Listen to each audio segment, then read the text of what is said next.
All right, let's ask the question that everybody's been wondering. Does being a photographer help you get girls?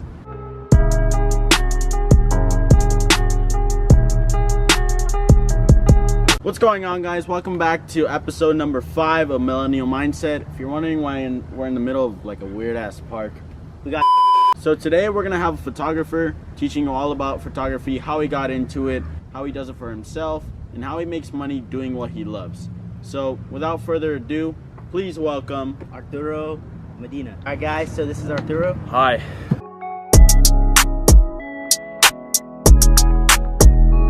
He's a IG photographer. Would you classify yourself? Instagram, yeah. Twitter also, here and there. I don't really use Twitter that much anymore. For the memes, basically. Yeah. All right, so how'd you get into photography? I got into it my summer going into junior year because I saw everyone was doing photo, like, for some reason. It just started like a new type of trend. And I was kind of like, well, I have nothing to do. Might as well try it out too. Be part of like the cool kids? Yeah, be part of the cool kids. And then I just basically got into it. I worked all summer with my mom to buy a camera. And then that was kind of exactly where it kind of went. Nice. All right. What are like what got you into it? Oh, the camera quality. For some reason, I have like this fucking like fetish for it. Like the quality of something looking so good is like really good. Like it gives me pleasure for some reason. I don't know, it's weird. What camera do you have? Or which one was your first one, and then which one do you have now if you have a different one? I sound like a dumbass saying this. My first camera was I still have it. It's a 77D that I bought for like $850. Dang. And I fucking hate it.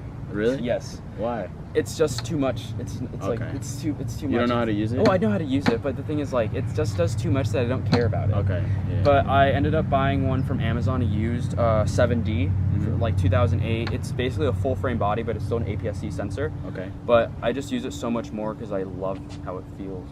It's just old, you know, like nostalgia. Okay. I feel Yeah. All right. What are like some of your biggest inspirations, or like people that you look up to in photography? Okay. My biggest inspirations, number one, is Jord Hammond on Instagram. I don't know how I discovered him, but I'll even show you. He's like so good. Dude, he's like a fucking beast. Oh, that is Yeah. He's sick. so good, and he's actually friends with like another favorite of mine, Emmett Sparling. Then another question: what would be some beginner advice that you would have to somebody who wants to maybe become a professional photographer, or at least do it for money, get to the point where they can start charging for photos? All right. Well, I'm far from a pro, honestly, but if you want to start getting paid for it, you have to work for free. You have to, like, there's no way around it. Yep. Start working for free. You work for free the first couple times to get your name out there, and then you got to start getting paid for it. Yeah. That's how I started too. With portraits are the only way you can really get paid. Parties, that too. Yeah. But with portraits, you have to work for free with your friends. Start experimenting and kind of find your own. Also, your editing needs to be really like clean. You can't have like the football players, how they put the saturation and clarity all the way up D1 bound and all that. You can't do that. You just have to, like, at first you can try to copy other people of how they edit and shoot, kind of, but you can't stick to that forever. Like, that's how I started. I started like looking at inspo like from anyone else, right? You have to make your own style. Yeah, because like if you just copy someone for as long as they shoot, that's kind of shit. You can never be the best copycat. Yeah, you can never be the best copycat. In terms of how you use it as a business, like, but you said you use it personal and as a business. So what's that like? Like, what do you do? Personal, I still go out shooting on weekends whenever I can, either for free or for money. If it's a paid shoot, I ask the person if I can post it on my Instagram. Okay. You know, like sometimes they even, like, girls, like, they want to be like aspiring models, like, of course, you know. So of course I get money for that, and if it's just on my own leisure, I do it for free for friends here and there, you know. Yeah. And then just shooting landscapes, like, but it's like I've done every, like, Malibu, that's all I've done. Okay. I need to go up north, obviously. Malibu's sick then. Yeah, but usually it's just on my own at that. And then if I sell prints, which I don't really do, I need to start getting into it again, but I've gotten really lazy. But selling prints is another way to make money. Wallpapers also. I have free ones on my Instagram, but sometimes I sell them to people who actually want them so bad. Yeah. But sometimes they don't know I have it on my Instagram, so I'm like, you know what? Yeah, you gotta do what you gotta do. I'll sell them to you. And prom and dances, parties. Dude, I got last year. It was my first year doing photo. I got like $3,000 in total. Damn. Yeah. Just from parties or like from one From party? prom, Or what? I shot Oxnards, a couple Wow. people from CI, Rio Mesa, and Pacifica. That's It nice. was like over the span of a month because they don't Mhm. have it all on the same day. Right. Yeah, so it was all kind of all that. I was offering like I also deliver the photos a night of. Mhm. So that's why I charge like $50 Okay. because it's a night of and people hate waiting like 2 days to like get their photos and post. So how do you deliver them? Like through the Google internet? Drive. Or? Okay. Google Drive. Nice. Yeah, I just send them the link. They can send it to anyone and they're good to go. Yeah. So it's a good beginner camera for people to buy. Yeah, like if you could have gotten one when you started instead Like of the knowing- 800. Yeah. Yeah, well, I'm kind of a dumbass. Yeah. So. I'm a Canon fanboy, so I'm gonna say if you're Yeah. trying to go like under 300, I'd say go for like an SL1.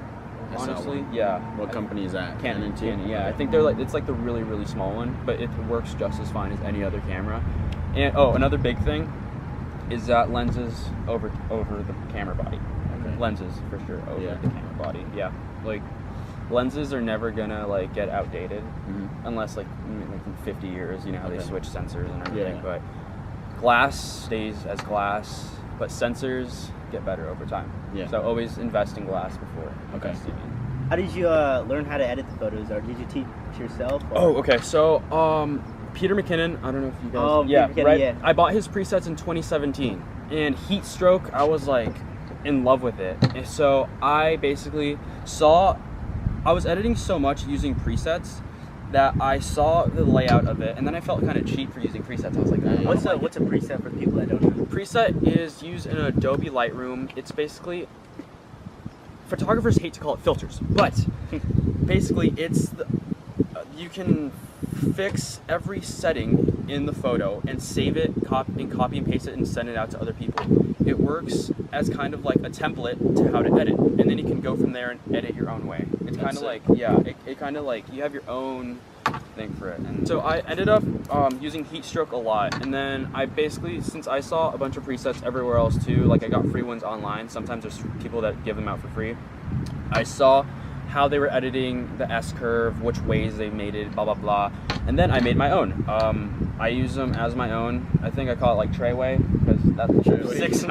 I was like, I have nothing else to call it, and that's kind of how I've stuck with that ever since, like for the past year or so. I just used that preset because I created it on my own, and I've made other ones too, like black and white ones and other stuff like that too. But usually I go like that because I hate editing from scratch. Like it just takes forever because I know how I want to get my photo, and if I have the preset that I've made already, I just apply that and then I go from there. Yeah, that's true. Some of your favorite places to shoot. Oof, that I've shot at or like expiring? Oh, we do both. Both. All right. Both. So my favorite places that I've shot before, Multnomah Falls in Oregon. I went there for like a college visit, but then the second day I was just like, you know what? I don't like this college. I'm just gonna go explore whatever is here. That's tight. Multnomah Falls in Oregon, the Japanese Rose Garden too. That was beautiful. I think that's when I started getting really moody with my editing, just like dark shadows for some reason. I was like in love with it. Second favorite place I've shot, probably all around Malibu, if I'm being Malibu's honest. really nice. But it's all dependent on the sunset. It's all dependent because in Oregon, if you shoot a waterfall, of course it's gonna look beautiful with like a cloudy sky or any That's sky. true. But with Malibu, it's all dependent on the sky. Like today, probably shit. You know, no Yeah, clouds, no nothing. clouds. But we'll see how it turns out. But So do you like to shoot at the beach a lot? at first, that's all I did because I had nowhere else to go. But after that, I started like hiking a bunch more and taking pictures of mountains and stuff. I mean, still kind of like nature-esque and all that, but for the most part, I'd say beach because that's kind of the go-to place. You know? But sometimes it gets really tiresome because you've shot everything, and like every time you go, you're like, well, I can't shoot it this way because I've already done it this way. So you always have to kind of reinvent yourself, which is a pain in the butt. That's right. You have to be really creative with it. Yeah, and it's honestly like a drag, honestly, because it's like every week you just have to like. Yeah. What I want to shoot. Yeah. Oof. Okay, so I'm going to Italy and Greece this summer. Oh, yeah, so that's tight. dude. Okay, Lots so of pictures coming. rant time. Fucking. Okay, so I signed up for I entered a high school photo contest, and it was like there was like 5 categories, like people, nature, cell phone stuff, whatever, blah blah blah. Right? And the winner would get a 5D Mark IV and like $3,000 or something like that, right? Guess a picture of an egg one. A picture of a fucking egg. A fucking egg. No. Like I feel like record egg. I feel no, just an egg, Just like an in a egg? pan, and I feel like Kylie Jenner now. Like I literally got beat by an egg. They ask you how you are, you just have to say that you're fine when you're not really fine, but you just can't get into it because they would never understand. Damn. And yeah, so I was really hoping to get the camera, but now I basically have to save enough because I'm going to Europe and I want to have the best camera I can have there because I'm probably going to go there like once in my lifetime. Okay. But yeah, so Italy and Greece. Italy and Greece, I'm going to shoot, but if a place that I'm not going to that I really want to go to is probably Banff, Canada. Banff. Yeah, I'm not gonna say it. Banff. Banff. Banff. Yeah, one of my Instagram friends was there like this weekend. It looked beautiful. And Sick. Iceland. What about pictures of what it's like? This is just Iceland from his Instagram story. That's just Iceland, That's dude. crazy. Yeah, and I'm just like, dude, if like he just recorded that on video. Wait, I thought Iceland was like green, and then Greenland was like ice. Yeah, that's what I thought too. But I think they both have Okay. ice. They're both up in like the north. Yeah, that's how I thought of it too. That's the question Any- that I'm cool with everybody's been wondering. Does being a photographer help you get girls? No. No? Honestly, it doesn't. No. Because it's weird. People thought I was gay for the longest time. Because Really? I never showed my face Yeah. on Instagram. I just have a weird thing about it. Like, I just don't want to show my Yeah. face. Yeah. And they're like, oh, he's gay. He's artsy. He's gay. You know?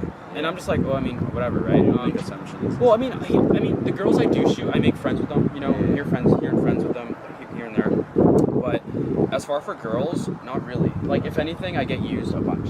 Like, I try to get used a bunch. You try to No, get I don't try to get used. People try to get to use me a bunch. You know? Yeah, like they like sweet talk me, like, "Hey, sexy, you should shoot me sometime." And I'm like, "Oh, thanks." Like, most of the people that I do post are people that I actually like. Yeah, yeah. So do you like to, your page consists of like a whole bunch of different kind of pictures. Do you like the landscapes more or like portraits? Dude, that's a hard question because I love landscapes. If I visit a new place, because I can't visit new places here because it's like just the same thing over and over. But I'd say portraits. Portraits being in my little bubble here in Ventura County, kind of, you know. Landscapes anywhere else in the world. Because like if you do a portrait in like Italy, it can look the same as you do it here. Because if you get something out of focus in the background, it's like the same stuff for me. Yeah. So what's like a crazy shoot story? Like you aren't. Oh, I have a bunch of bad ones. Let us know. All right. What's the best one? What's the best one? Okay, So so the craziest. Doesn't even have to be like bad. the worst clients ever. Yeah. All right. Okay. I'm not gonna say no names. Yeah, no name. But if you're watching this, I'm sorry. Okay, I shot like a wedding. It was like a small one. It wasn't a huge one. It was just kind of like a, hey, let's go to the government center, let's get married, and we're done. Yeah. It was kind of like that. Yeah. They only wanted to pay me $100. It was my first thing I've ever done that was like really big, and I was like, whoa, a wedding. I ended up getting like $300 from it. But okay, they dragged me around like a total biatch. They're like, Wow. boy, shoot! And I'm like, I'm sorry. Shot everything, and I'm just like, dude. This girl insisted that she was like a model from like she was like foreign. She was like, I modeled in like this place and that place. I'm like, okay, you should be awesome at like the camera, just do whatever you want. Poses like this, and I'm like, what the fuck? And I got dragged around so much. I ended up editing like a good 125 pictures within a week. So my So how fingers many were hours did pretty you much put dead. in? Ooh. Like how much do you put for each picture? Like approximately. Okay, so with editing like client pictures, I usually spend a good 30 minutes on one picture, and then from those pictures that have the same type of setting, like if I say a shot within a tree and then it's all the same shadows. So you set one up like. And then I just copy and perfect, paste the preset on the other ones. nice. But then I have to redo it if I went to another location, and it just like or that. like touch ups or anything. Yeah. So I ended up spending too many hours on that, honestly. Yeah. But that was a horrible experience. Never wanna. And then I went to pick up the money after, and they're all like religiously talking to me, like, "Hey, you should join our church." And I'm like, "Wait, wait, what?" Yeah. And it was the creepiest thing ever. All right, next story. Hold on. Speaking of creepy churches, we'll like film a view of this place. Oh yes, there's super Creepy. creepy. There's like a playground here with a huge crucifix. Is that like something for the kids to I play don't know, on? dude. I We don't don't even know. know. Dude, and they have like holes We in didn't it. plan this out too thoroughly, so. Look, we're right here at a church, right? because the meeting rooms, and here's the crucifix we were talking about. So here's the playground right here. All right, it's a normal playground, you know what I'm saying? Until you see this. What the heck is that? Super creepy, am I right? But that's what we were talking about. The story? Next one. Well, and I feel honestly in any party that I've ever shot, I've just gotten dragged around a bunch. And sometimes it's kind of like demeaning because they say like, hey, you're gonna shoot 200 pictures and we'll pay you this set amount. I shot 1,000 pictures one time and they still paid me like the same amount. And I was like, it's not that I kept clicking the button and like, oh, I'm gonna shoot more and they'll pay me more. Yeah. They kept dragging me around and saying, hey, shoot this, shoot this, shoot this. I'm like, dude, like, look how many pictures you've gotten me to take. But whatever, you know, it's all part and like. How do you deal with those kind of clients? Don't work with them again. Don't work with them? Yeah, that's true. And I sometimes I get contacted by the same people who booked me before, and I'm kind of like, hey, like if you don't want to like pay me this much amount or this set amount, like just go find someone else. Yeah. And the thing is that they can't, because like the thing is I'm still underage and I can work for like dirt cheap compared to pros. That's who true. charge $5,000. It'll be the same quality, if not worse. Honestly, like cameras are cameras. Yeah. Editing is like dependent on how good you are and whatever. Yeah. Not the best in the world, but that's it. You can still do the same as a startup around here. Exactly, yeah. And then this is not a party, but just a horrible client I had. I shot portraits for this one woman. You guys watch PewDiePie, right? No. Damn it. Guys need to subscribe to PewDiePie. I'm just obsessed with the sub-gap war with T-series and everything. That's fucking funny. Anyways, I shot this one woman and she came like an hour and a half late, maybe? Yeah, and I was hour and a half late. Yeah, and it was all the way in like Thousand Oaks. And I was like, dude, I don't want to drive home. Because like I literally drove here. Was she telling you like I'll be there in 5 minutes? Yeah, for like 30 minutes. Yes. And I was like, all right, cool. And then I was just like, wait, what time is it? And I'm like, where are you? She ends up coming, and it's like almost night. Damn. And I'm like, dude, the lighting is like almost gone. Like we were supposed to be shooting like an hour ago. She's like, well, can't you fix it? And I'm like, dude, what do you want me to do? And then I ended up shooting, and it starts raining. It starts like sprinkling. She's like, oh my god, my hair. And I'm like, it's fine, it looks fine. We ended up shooting like, you know how Brandon Wolfel does like the light orbs and all that, right? We'll throw it up, I don't know, but I'll look it up. Yeah, we'll look it up. We'll look it up. Find him easy. He's like verified on everything. He does like light orbs and stuff. I wasn't doing too many light orbs, but just like the bokeh in the background with a bunch of lights. I was doing that type of style for photos. And towards the end of it, she was like, all right, just send me the pictures and I'll edit them. And I'm like, what? And she's like, yeah. I mean, I'm like, I like how I edit my pictures. And then I personally don't like how she edits. It was really bad. Like it was like visco filters, like to the max. And I was like, oh, come on. And anyways, I ended up not getting a tip at all. Came like an hour and a half late. I was like, damn, all right. So, I never want to work with you again. Are you gonna like just start charging like for showing up late or what? I mean, I'm not 18. I can't do that. Okay. I'm literally 18 next week though, so I guess I can. But whatever. So then, what are the restrictions? Like, if you're under 18? Yeah, I guess if you're under 18, that you can't do contracts. You can't make people like, hey, like if you don't show up, you have to pay me this much amount. Like it's like you're underage. You're not allowed to like do that to like people. But I guess when I'm 18, I guess I can do that. But still, I'm gonna be working with like mostly underage people because mostly it's high schoolers. Right. So it's gonna be kind of weird until I actually go like. Yeah. But for prom, I feel like I can, because usually with like schools, or how do you deal with that? Like, is it just with people, or have you gotten something with schools, or what is? I shot the homecoming court for the school, and they wanted to pay me $10. No. Bruh. No.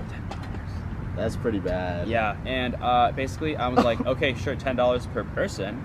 Yeah. And that was still kind of crap. Yeah. Because it lagged on for the whole day, but I ended up talking, and I got free tickets for homecoming, but it was complete trash, and I left like 30 minutes after, so it was a waste of time.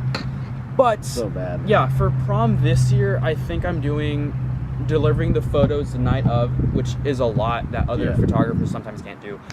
Just because I have no life and I don't do anything. But you gotta get that money, man. Yeah, I think I'm gonna do 75 for 15 pictures, full edits. Yeah. Any location you want, because last year I didn't drive, so this year I can drive anywhere. And like you pick the location. Yeah. 15 photos, $75, done. If you want more photos, I can just charge you more. All right, yeah. Whatever. Nice. But if it's like a huge group, like let's say like 10 people, I'm like $20 per people per person. That's $200 right there. Yeah. You always have to work out the math. Yeah. Always use it to your advantage because Nice. it's at the end of the day, it's always you doing more work than the client. Yeah. Yeah. So to wrap it up, let's go to this question. So what do you recommend people do to grow on as a photographer on Instagram? Okay, so what a lot of people do is that they have their personal account on Instagram and then they hey, I'm gonna make a photography account on Instagram. I did that, it doesn't ever work, never works. You always just have to change your main account to a photo account. Because if you change your main account to a photo account, you're basically forcing the people who already follow you to keep following you. Yeah. And most times people aren't rude enough to like unfollow you just because, oh, he's doing photography, I'm not gonna follow him. Like, no, they'll probably support you. Don't worry. Yeah. Like, people aren't that mean. And just make a spam account and make it your personal. Yeah. Honestly, that's what I do. That's true. Because like I tried doing the whole like, hey, my photography visuals account, right? Yeah. It doesn't work. Nobody no one really follows wants you. to. Yeah, that's true. That's true, man. Just gotta Alright, own it. sick. And don't buy your followers. I see a lot of photographers buying their followers and their Yeah, likes. you gotta be Yeah, original. definitely don't buy it. Yeah, don't do it. All right, guys. So that was Arturo Medina for you. He's a pretty cool photographer. Check out his Instagram. We'll link everything, all his socials. Check out his work. Book him if you want. Get him some more money. Prom. And if you guys like this video, be sure to give it a thumbs up. Subscribe to our channel for future videos to come. More knowledge, more money, just more tools to a better and more successful life. Thank you guys for watching episode 5 of Millennial Mindset.